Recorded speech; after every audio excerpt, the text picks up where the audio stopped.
Ya, baiklah, dari dasar pertimbangan kami untuk melaksanakan bimbingan teknis ini, yang pertama adalah karena adanya beberapa kasus-kasus yang memang harus ditangani dan juga minimnya teman-teman yang belum memiliki suatu kesiapan untuk menangani masalah mental dari korban.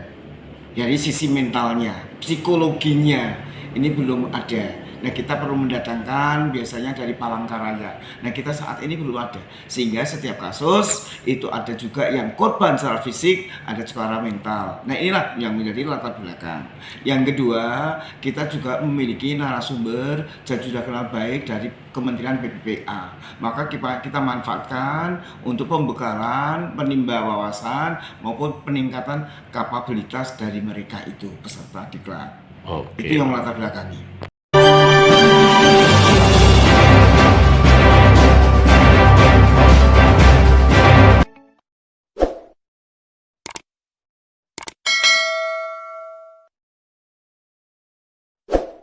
Ada berapa sih kasus yang terjadi di negara tersebut? Atau sebelum kejadian di 2001-2002 tidak pernah terhitung. Gitu ya. Bahkan sampai sekarang pun di negara kita masih ada yang seperti itu. Ya, Bapak Ibu. Dan ini yang menjadi alasan dan dasar kenapa lembaga yang fokus di pemenuhan hak anak, yang sering beraktivitas dengan anak-anak, akhirnya menyusun kebijakan ini sendiri, yang diinspirasi oleh PPP di tahun 2003. Salah satunya adalah Save the Children. Jadi apa sih kebijakan safeguarding atau kebijakan CSG atau Child Safeguarding? Ya. Jadi CSG ini adalah seperangkat aturan, ya, seperangkat kebijakan yang menggambarkan detail, ya, komitmen lembaga, tanggung jawab lembaga, ya, untuk memastikan siapapun yang bertanggung jawab pada organisasi, baik itu stafnya, ya, atau orang-orang yang bekerja di isu profesional atau teknis, termasuk mitra, tamu, gitu ya, tidak mencederai atau menempatkan anak pada posisinya berisiko mengalami kekerasan. Kuncinya sama kayak tadi PEPS. Bedanya kalau PEPS itu lebih mengatur kepada orang dewasa, kalau kebijakan keselamatan anak ini fokus pada anak-anak. Gitu. Intinya kebijakan ini mengontrol apa yang bisa kita kendalikan untuk memastikan anak-anak kita aman dari segala bentuk kekerasan. Nah, bedanya apa nih dengan kebijakan perlindungan anak yang diatur dalam Undang-Undang Perlindungan Anak? Bedanya apa kira-kira Bapak Ibu? Kalau dengan kebijakan CSG? Gila-gila. Nangkep nggak? Apa bedanya?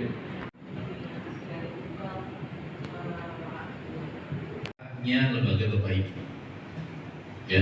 Sedangkan kalau misalnya bedanya dengan Undang-Undang Perlindungan Anak atau Peraturan Daerah tentang Perlindungan Anak, itu melindungi semua anak yang ada di wilayah tersebut. Nah, kalau kebijakan CSG ini hanya mengatur penerima manfaat anak-anak yang di lembaga Bapak Ibu.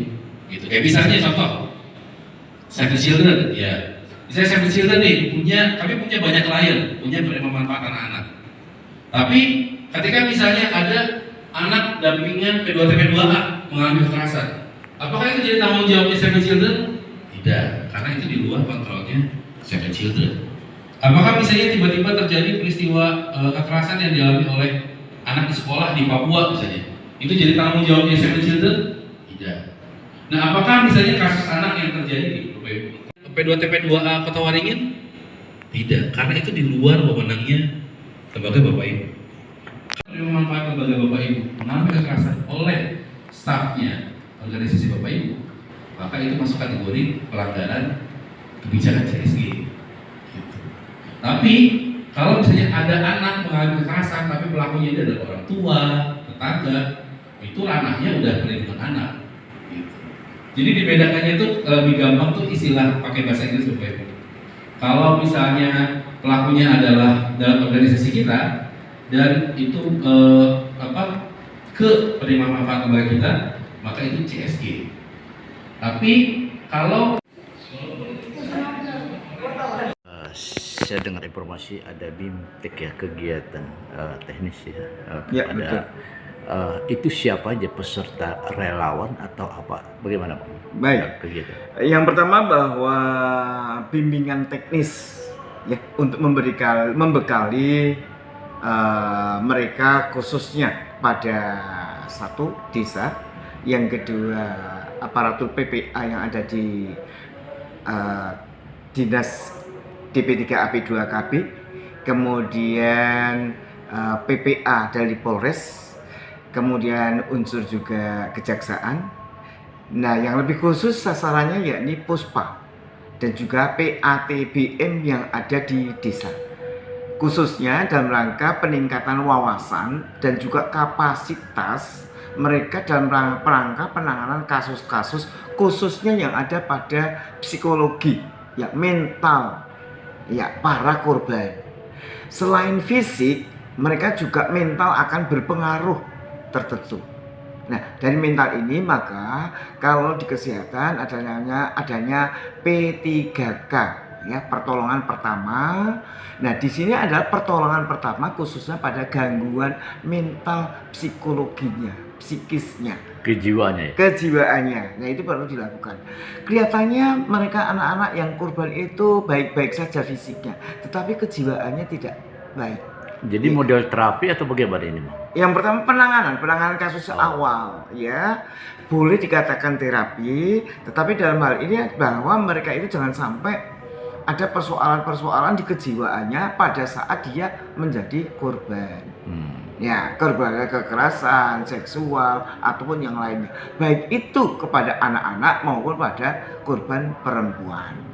Kasusnya banyak, tetapi ini kita perbaiki di sisi mental, sehingga perlu pembekalan pada tingkat desa, pada dinas, sekolah untuk dilakukan pembekalan bagaimana penanganan ya, perbaikan yang pertama terkait dengan mental para korban itu. Nah, sekarang kalau kita dengan ada BIMTEK ya, Iya, betul. Nah, sekarang pendampingannya sampai sejauh mana jika itu terjadi pada anak yang korban? Nah, ada dua hal. Yang pertama, apakah ini kalau kita pendampingan pada korban, baik perempuan maupun anak. Yang kedua, kalau itu ada unsur pidana atau kriminal, maka itu ranahnya kepolisian. Nah, DP3AP2KB adalah pendampingan korban, baik itu dari mental maupun pendampingan sampai totalitas dinyatakan CC, clear and clean, sehingga pengembalian kepada keluarga nanti betul-betul sudah selesai, sudah purna. Tetapi kalau ini belum purna, maka perlu pendampingan sesuai dengan kadar kasusnya. Iya. Apakah berapa hari? Kita tidak bisa menentukan, karena setiap kasus akan beda, setiap orang akan beda. Itu ditanggung siapa biayanya? Kepembiayaan di sini adalah menggunakan DAK dan DAU, ya, DAK dari Kementerian PPPA, begitu. Nah, kalau untuk tingkat korban kekerasan anak untuk di Kobar ini mencapai berapa? Nah, saat ini yakni kita masih pendataan terus ya. Nanti kalau untuk data jelasnya nanti kami akan sampaikan. Tahun yang lalu di 2022 ada 56 kasus. Ya.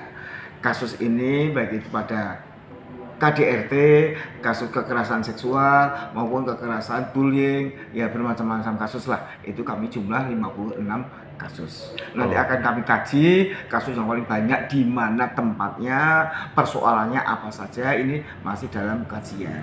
Sehingga nanti ada tindak lanjut dari sebuah kajian itu. Oke, makasih Bang. Terkait dengan harapan BIMTEK itu sendiri Bang.